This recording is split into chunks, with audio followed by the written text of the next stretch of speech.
Merci, mesdames les présidentes.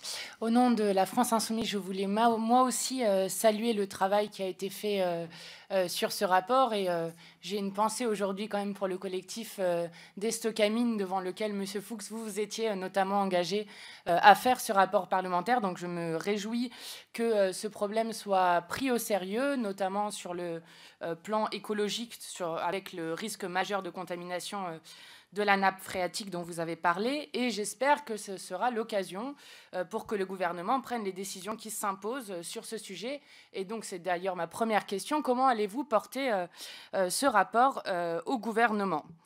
Donc je me félicite de ce rapport qui notamment présente plutôt une option favorable au déstockage total, ce qui est l'option aussi du collectif Destocamine dont je parle, avec deux réserves néanmoins. La première est sur l'importance du principe de précaution qui est, je le rappelle, inscrit dans la loi, et sur lequel du coup je bondis un peu en voyant la recommandation numéro 7 qui parle d'une logique de droit à l'erreur et qui me semble rentrer en contradiction avec ce principe de précaution. Et il me semble que justement dans ce dossier, on voit bien que c'est le principe de précaution qui devrait prévaloir.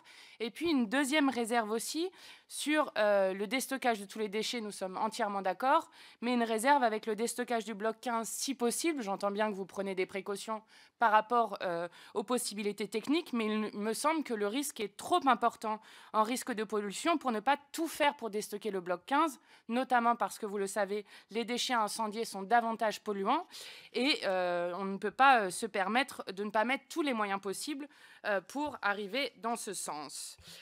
Il me semble donc que lorsqu'on lit le rapport et les recommandations, la première conclusion politique qu'on devra en tirer, c'est de demander un moratoire immédiat sur les travaux en cours de confinement. J'aimerais avoir votre avis sur cette question.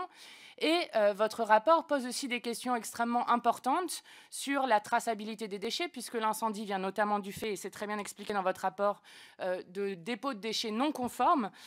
Donc ça pose des questions de traçabilité, ça pose des questions sur où doit se faire le contrôle. Est-ce que le contrôle ne devrait pas se faire en amont, pas à la porte du lieu de stockage, mais à la porte de l'entreprise productrice de déchets?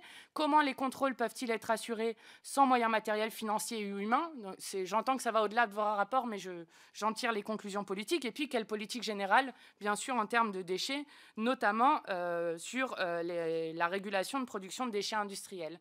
Et pour finir, permettez-moi d'être en désaccord avec vous, Monsieur Sermier, lorsque vous disiez qu'on ne peut pas comparer des dossiers. Le président de l'ASN lui-même a dit que l'accident qui s'est produit à Stocamine a nourri les réflexions sur le projet CIGEO.